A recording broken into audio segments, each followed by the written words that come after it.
What's up, Volleytribe? We are back for another one of these guest podcasts. These are absolutely my favourite, and today we've got a great guest coming on, someone that has done some great things over in the NCAA. He is the women's head coach at Villanova, former conference coach of the year, former AVCA regional coach of the year.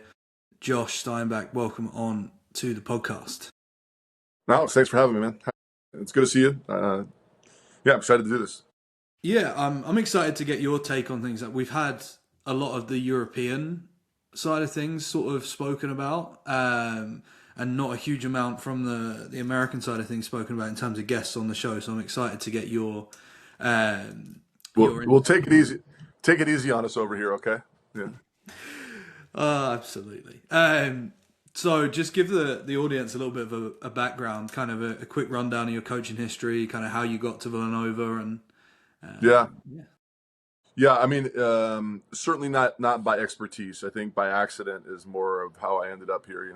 I was not a great university student and kind of flopped around through schools and ended up trying to become a beach player. I moved to California and lived in San Diego for about 8 years, where I started coaching the club level here in high school, and fell in with what turns out to be a really good group of super smart, super thoughtful people, and so I just kind of lucked out into a really good coaching cadre. And then through that, I was there for a while. I was fortunate enough; I had a pretty good club team a couple of years, and I had a guy out in my gym that some people may know. His name is Russ Rose. Was the Penn State women's coach here for a long time, and has won a bunch of national championships. Probably considered one of the handful of great U.S. collegiate coaches. And I knew Russ from growing up because I grew up in State College, where Penn State is. And he gave me the opportunity to come back and work with Penn State for a few years and go back to school because I hadn't quite finished up.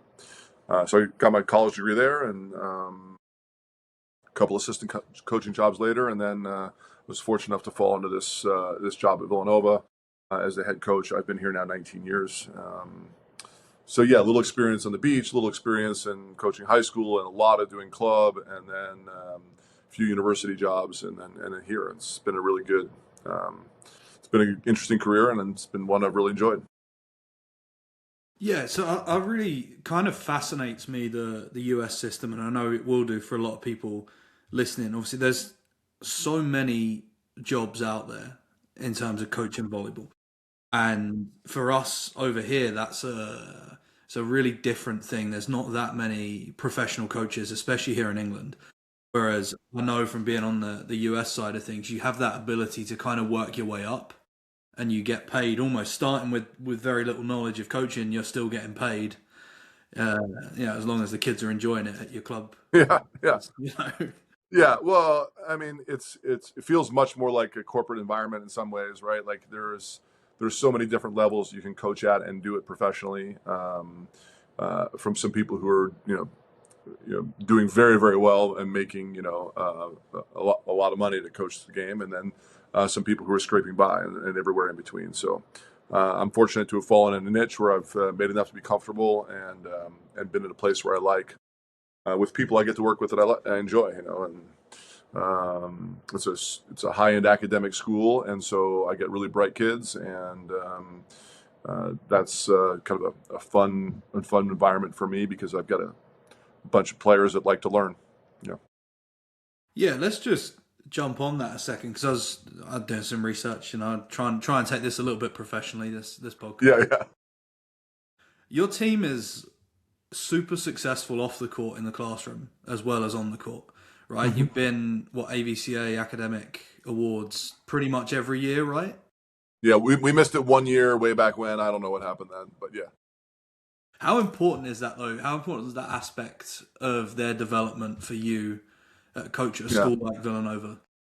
Well, coming through here, we've got. I'm trying to count now how many kids have played pro leaving my program, and I think I can probably count it on one hand. It's probably, in 19 years, probably 4 or 5 kids. Um, Two in beach, and one in another sport. One's a track and field kid, so is high jumping still. So there's not that many pro athletes that have come through here. Most of the kids that come to this school have academic and professional aspirations outside of sports. So the good thing for me is I don't have to do that much to inspire them academically. More or less, I just need to stay out of their way, and that's that's a relief. It's not, it's. I think just picking the spaces where I understand I can't overstep what I am as coach. Like something simple is when we list practice time at 4 to 6, we end at 6. And if you go past that, then they get all cranky because they've got a group meeting or they've got other academic things that they've got to get to. And so just something as simple as starting and ending on time is probably what it takes to allow them what they need to do. And so I think we've done a good job of those things and just kind of allowing them to be good students, and then making sure that the ones who struggle a little bit, we can find good help. And Villanova is a great place for that. Yeah, I think that's something that's really interesting, something that I've learned from quite a few coaches at the top level. Their answer to, oh, someone's struggling, someone's not getting the grades that they need to get, the answer is, I'm going to go and help. I'm going to go and find what they need to come and succeed. Yep. And I think that's one of the biggest kind of disconnects for me from non-performance coaches to performance coaches. The kind of people that live in these non-performance environments think, someone's failing, I'm going to get on their back about failing, I'm going to give them a hard time. But how important is it to actually extend that arm out and try and lift them up and try and give them some help? Yeah, I mean, that's the simplest. I mean, you think about, if you call a timeout in a match and, you've just missed 3 serves in a row and you just go, we got to serve in, and you scream it. Hey, everybody knows that we're trying to serve in. Like that, the goal is not to serve out, and it's the goal for these kids is not to do poorly academically. And getting after and yelling at them about it doesn't really do us any good. So instead, we're trying to give them a thing to focus on or a thing to worry about. Or also, I think one of the hardest things for elite academic universities with athletes is they're comparing themselves to these kids that are not in 20 hours of volleyball or more a week, that are just going to school, and they're looking at that kid getting an A in this incredibly hard biology class, and they're going, wait a minute, I've got a B, how can and I'm like, well, look, you have 2 full-time jobs. You're a student part and you got this athlete part, and they don't always go together as seamlessly as we would like. And so making sure you're just giving them some good perspective, and then yes, getting them to people who are better at helping them academically than I am, for sure.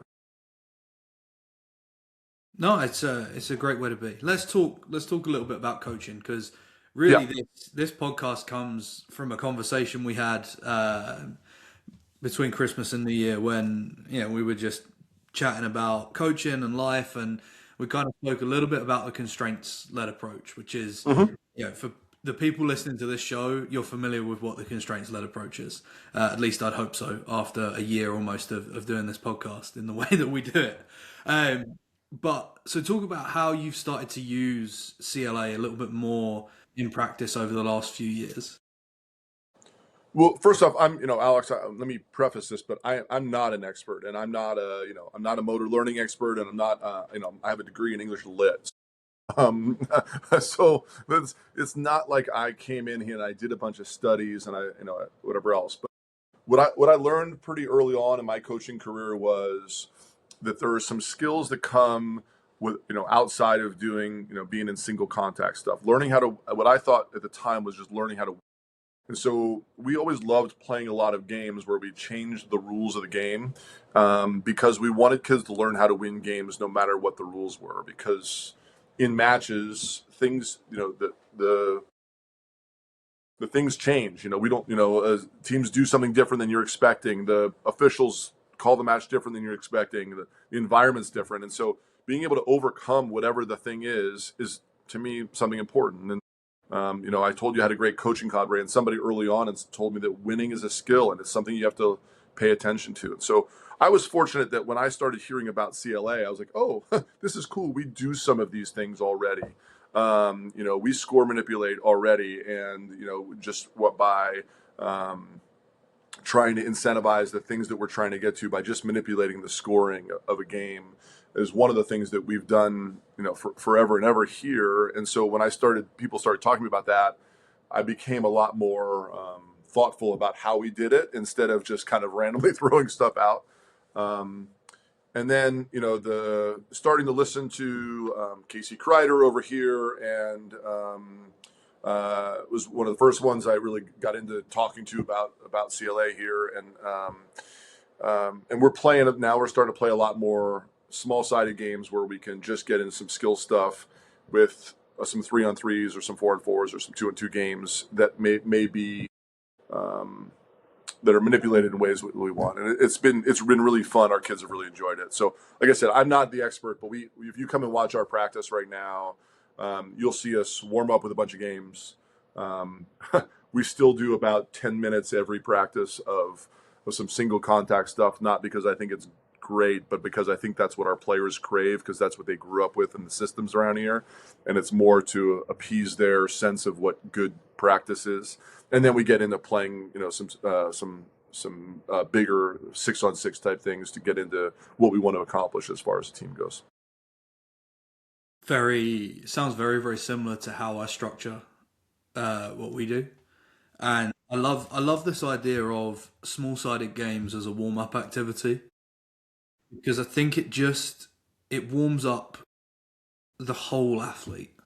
So they're not just warming up from a technical and a physical perspective. They also have to then engage their brain and warm up their decision making part of their game, right? And for any coaches listening, for me, that's the time to really experiment with some of your constraints. In 2v2, you can do some wild things, and it doesn't really affect the game that much. And because it's only 4 people on the court, like, everyone's getting touches. So if it breaks down a little bit, you can change it, and people are very forgiving, I find. Yeah, for sure. And we're doing a ton of that stuff. We're just simply trying to get our receivers to do some things where, on balls that are high on them, where they have to use their hands a little bit more, and they're just not used to it. And so we're just saying, hey, the first ball's got to be, we're serving, first ball's got to go with hands, and you're looking at them doing some ridiculous things where the ball's too low and they're sliding and doing stuff, but it's fun for them because they're trying to figure it out. And then the servers are having to hit different balls to try and keep them from doing that. And I mean, it just it's what's great is every time you play a game and you throw a constraint in at it, what you think you're getting to sometimes is not what you actually end up with. You end up learning something totally different that just works out really nicely. And that's one of the joys I find, where the law of unintended consequences comes through really well in a positive way for us. Then when you sort of link that back to this idea of we never really know what the opposition are going to do coming into a game, we can scout their tendencies, but if they're doing the same to us and they're smart, then they're going to change a little bit what they do to try and attack our weaknesses. And so there's that element of randomness. We talk a lot about it being there for the athletes, but it's kind of got to be there for us as coaches as well. Yeah, for sure. And I think that's one of the really, it's really fun. I mean, what are they going to do? What happens when this game goes awry? And it's interesting you talked about that, because I think one of the things we didn't do super well this past year as a coaching staff is get away from game plan and get away from things that we had originally started with, and we got stubborn because we thought things were going well. We're winning matches, and we didn't experiment enough. And all of a sudden, teams started catching some things we were doing, and we just didn't get away from it fast enough. And it's funny because one of the things I sit there and preach all the time to my assistants is, if this drill stinks, if we put something together and it's bad, we need to get out of it. Like, we need to recognize it early and get out of it. And so I think applying that to what you're doing with, just, hey, if we're just attacking a blocker and you think that's the right kid to get after, and they're doing a really good job, then it's, then you got to change and you do something different, and it's okay. It's good. It's good to make changes in matches, and we got to do it in practice. And as coaches, we got to get better at it. So that's Alex. That's a great point. How does it fit? How do you look at the environment that you have there, especially when you bring in freshman athletes coming in who maybe haven't had as much of an exposure to this type of environment? Who kind of does the heavy lifting in your gym in terms of helping them understand what they need to do? Well, so the way we structure how we run our gym is, I've got an assistant who's been with me for 6, 7 years now, and he's 7, 8 maybe now. I don't know. He's been here a long time. So I let him run practice, right? I let like we sit there and talk about what we want, and he's got a pretty good idea and a good feel for CLA, for just what I like, and so he's putting practice together every day. Goes up on the whiteboard, and we kind of talk, and we might tweak, um, and then kids come in and go through it, and they're like, when they're new, we warn them, hey, this could be a little different than what club practice was like for you, or high school practice was like, and if you haven't done this before, and the ones that struggle with it, then I'm the one that's talking to them about it. As far as, hey, here's what we're doing. Fortunately, there was a New York Times article last year about CLA. I don't know if you read that. With features Kelsey Plum and Giannis, and so you have this all of a sudden some mainstreaming of it, and I can just print that article out and be like, hey, here's what we're trying to get to, and maybe you can see these things from here. And so something as simple as that has really helped. And then just talking to them about what we're doing, and hey, listen, we played this game. What do you think we were trying to get to here? And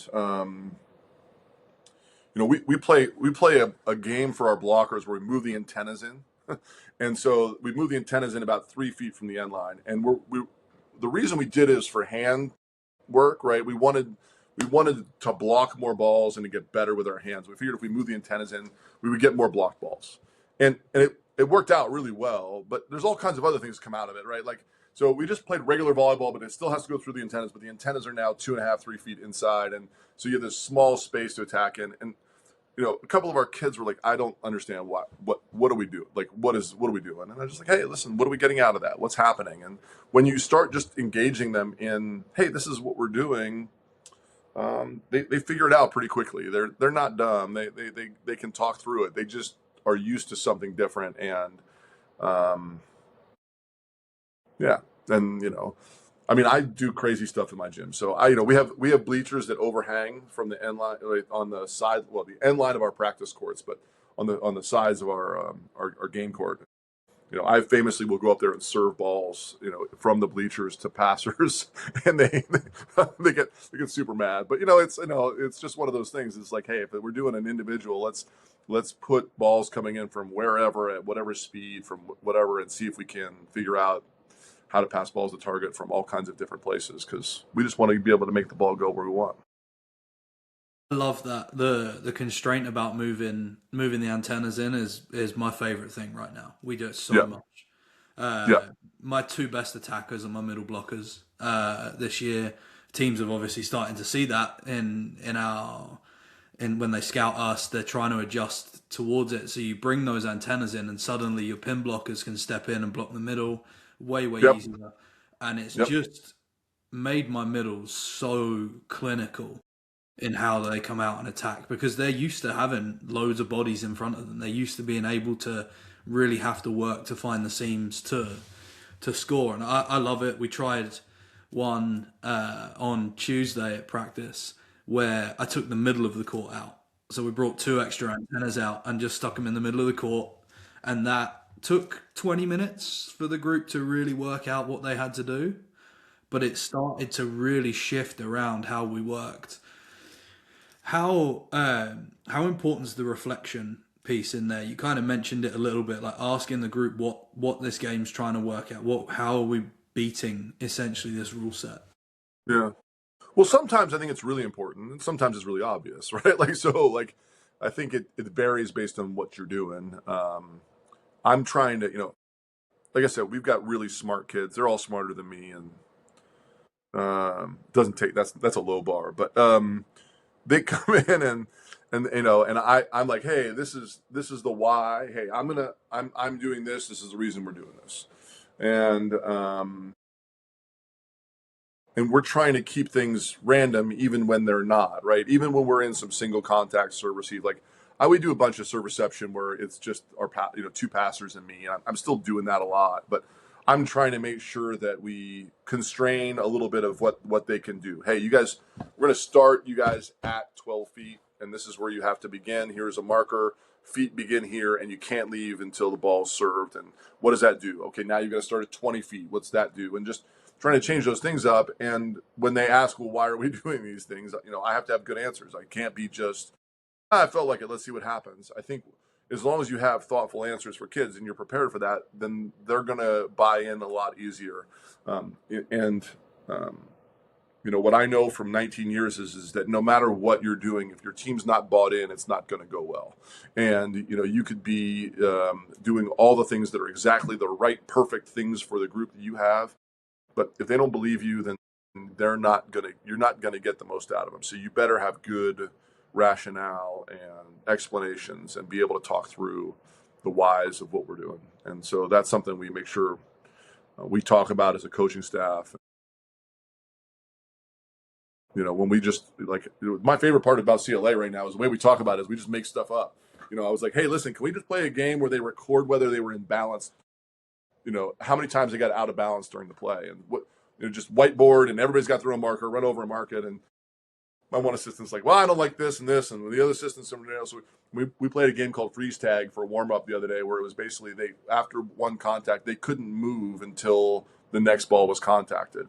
And I don't know if it was good or not, but it was certainly fun. And they and they're like, what are we doing? I'm like, we're just trying to check our balance. How balanced are we when we pass and set? And it was interesting. I don't know if it was great or not, but it was fun. And then, and if it was good, great, we'll do it again. If it wasn't, move on. And so I love that part of just being able to, play with stuff and see what happens. Oh, it's so much fun. Like it makes coaching way more fun than, we're just gonna go in and do a million single contact reps. That I find that boring as a coach to be there. So I can't imagine how my athletes are feeling in that moment. Yeah, and and I don't know how many times, and like when you get into single contact stuff, you just say the same things over and over and over.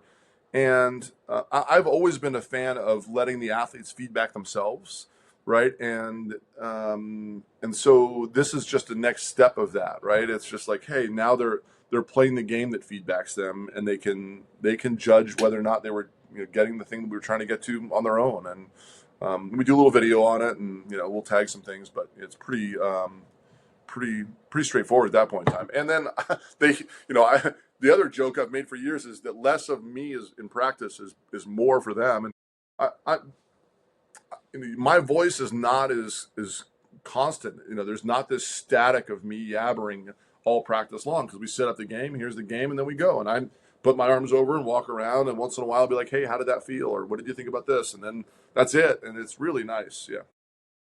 Yeah, I try and talk as little as possible. Yeah, right. It's been my goal. Been my goal for a long time. I'm lucky. I've got some very good leaders on court this year that are more than willing to step up and drive some of the problem solving that we're looking for. But I want them to come up with it, because then in the game they can come up with it themselves, and the pressure's not all on us as a coaching staff to solve the problems for them. So yeah, and then just thinking about the distance between, how far are we away from what's actually going on? I mean, we're only 6 feet or 8 feet from players during match, right? But that's a mile. I mean, that is so far away. There is so much going on in that space that we don't perceive what's happening out on the court. They need to handle those things on their own. And so if they're relying on you to know everything that's happening out there, we're doing it. Agreed.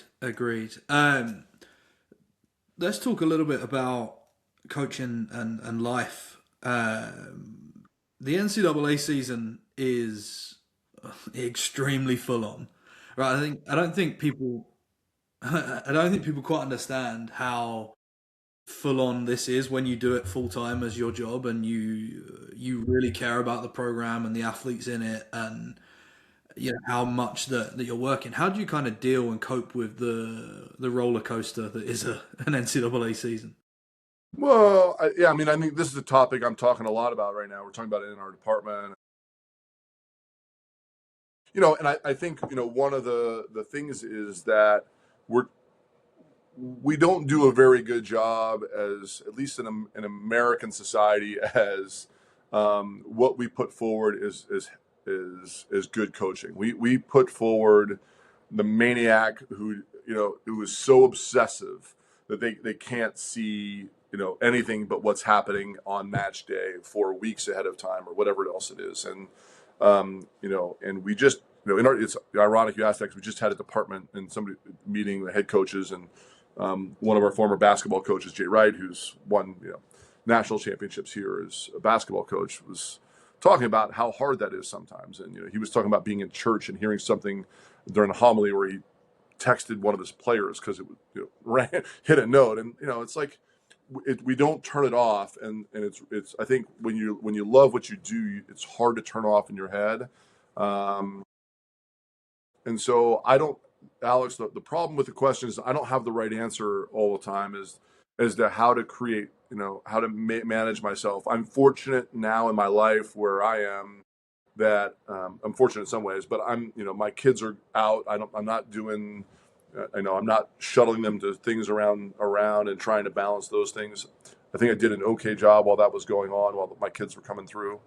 And so, and I'm solo now, so it's just me in my house. So like, if I obsess about something, I don't have anybody sitting there going, "Hey, you gotta settle down. Let's go watch a movie, or let's go do whatever else." But I do try and make sure that I clear some space every day in my calendar for myself to do something that's not about my team, and that could just be getting out and going for a walk, getting something.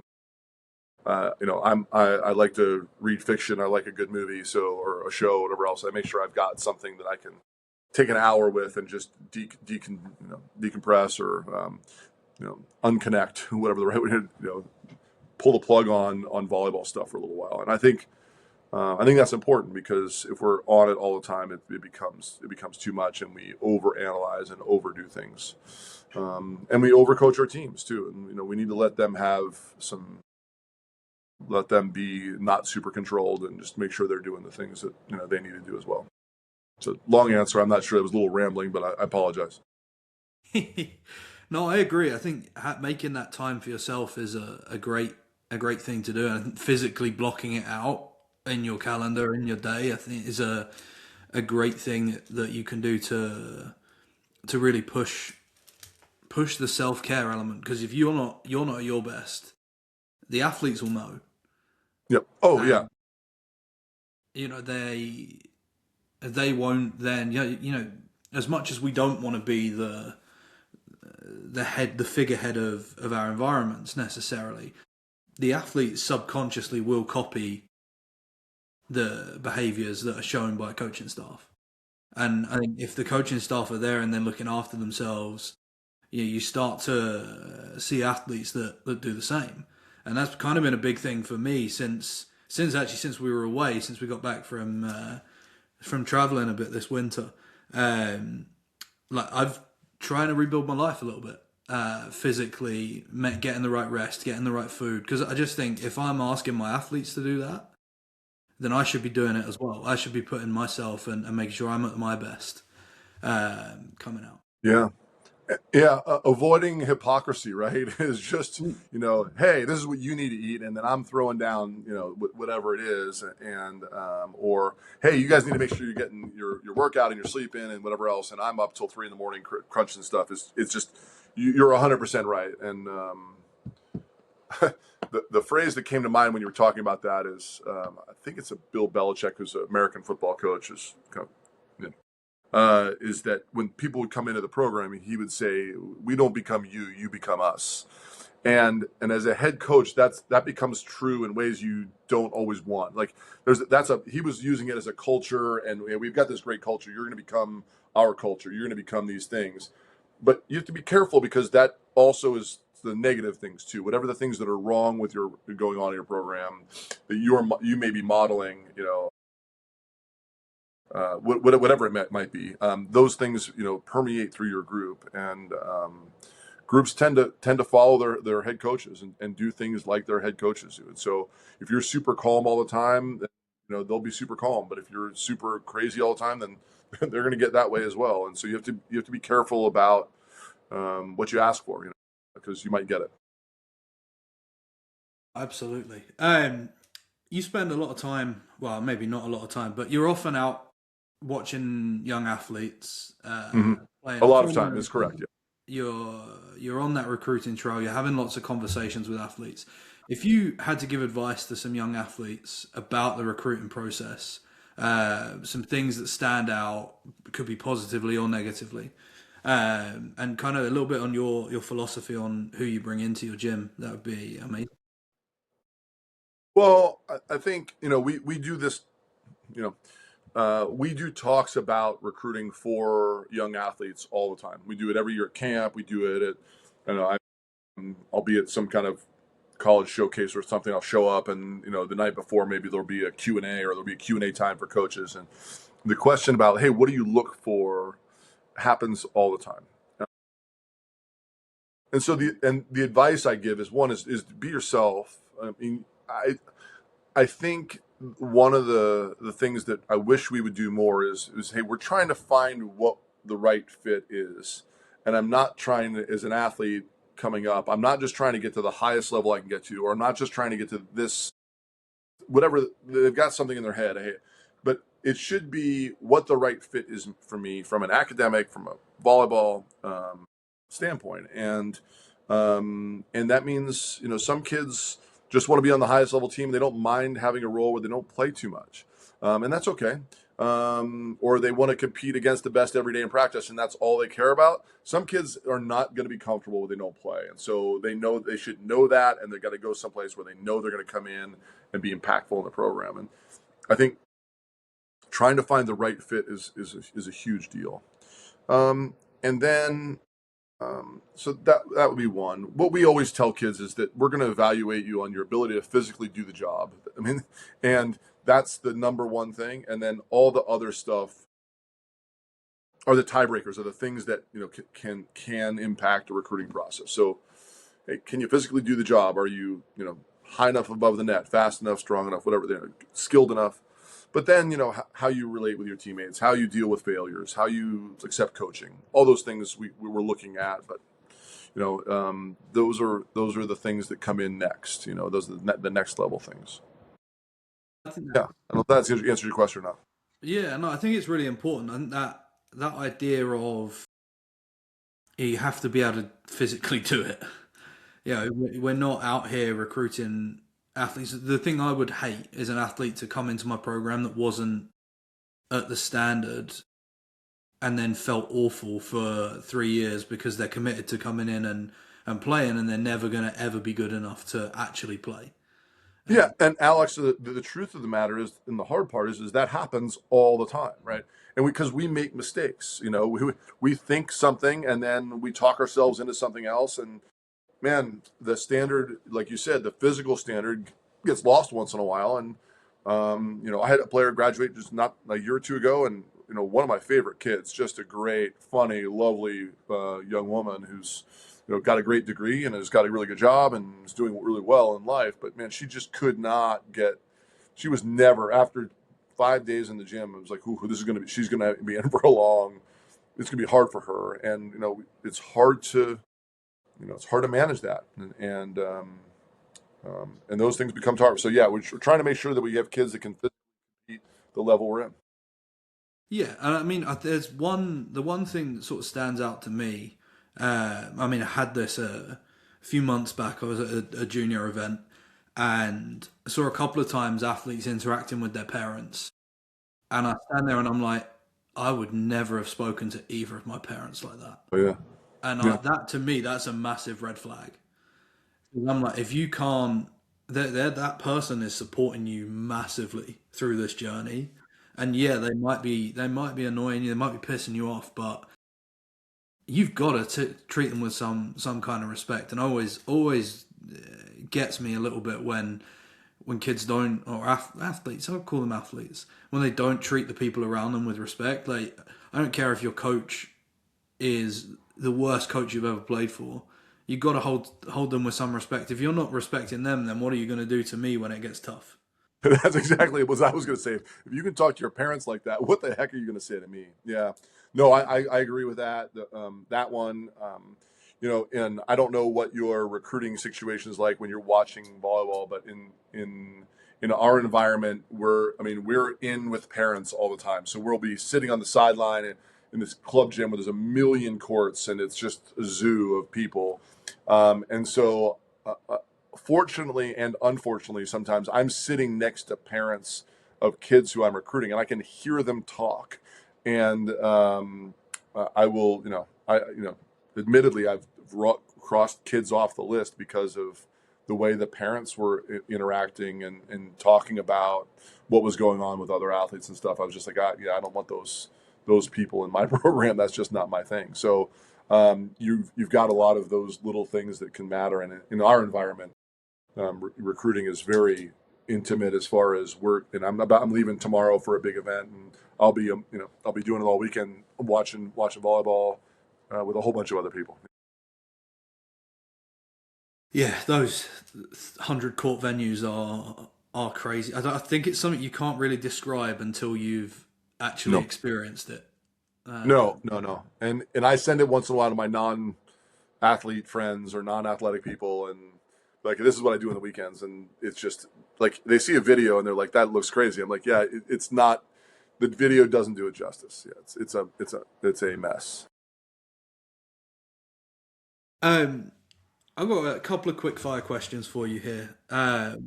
If you had to define your leadership philosophy in one sentence, what would it be? Yeah. Well, I don't like one sentence, so I'll fight with you on that. But I will say that the concept I have in my head for what we do in the program, which guides everything, is one thing is that when our athletes are done here, when they're graduating, my goal is for them to look back on the program or their time here and say, that was great. I wish I could do it again. Or I made the right decision by coming. And so that's what keeps me, you know, in line, I think, all the time. Is like, hey, that's the driving force. So that means so many things to me. It means winning. It means treating everybody with respect. It means caring about what I do every day and trying to be athlete focused. So, long answer to a one sentence question. Sorry. I like it. That's what this is all about. We're here to enjoy life, and people Yep. are here to enjoy life. And if you're in an environment where you're managing people, which as coaches we are, we want to do it in a way that means they're going to enjoy themselves and look back with fond memories, and that's great. The second one, what excites you most about the future of volleyball? Oh, the future of volleyball. Well, I mean, I think what's happening right now in the U.S. is really exciting. The pro leagues that are happening here. Um, you're wearing a LOVB shirt right now, and I know we have a mutual friend who's coaching the the other pro league here, and we haven't had really sustainable pro volleyball in the U.S. Ever. So this seems to have caught on and is going well. I think they'll have to figure out, the structure of these two leagues a little bit more, but they're still figuring it out. But what we're seeing right now is a popularity in the U.S. like we've never really dealt with before. Hope it catches for the men's game too, because the men's game is fabulous. But it's really exciting to see my athletes for the first time talk about playing pro because there's stuff here, and that's really exciting in the U.S. right now. No, I agree. I think for the game as a whole, having a professional league or two professional leagues in the US is a game changer. It's going to force some of these European teams to take what they do to the next level as well, and especially with their marketing and their social presence and everything else. These American pro teams have come in and become some of the biggest brands in the sport overnight. There's being here. There's more English kids know who Nebraska are than Emoco Caneliano are. So I think the worldwide growth of the league, the American pro leagues, is way more likely than European growth for kind of the English speaking market, because it's just way easier to identify with a lot of these teams. So I think it is going to be great for volleyball as a whole, having that US market. Yeah, so that's been really fun. I'm going to head to some matches this weekend. I'll be in Kansas City around this big tournament that's going on, and then LOVB has 3 matches. I think 3 or 4 matches there this weekend. So I'll get to see a little bit of that as well. Should be good. Well, Josh, thanks for joining us on the show. Best of luck this weekend out on the recruiting trail, and yeah, it's great to catch up. Alex, thanks so much for having me. Great to catch up with you, and we'll talk again. Yeah, absolutely.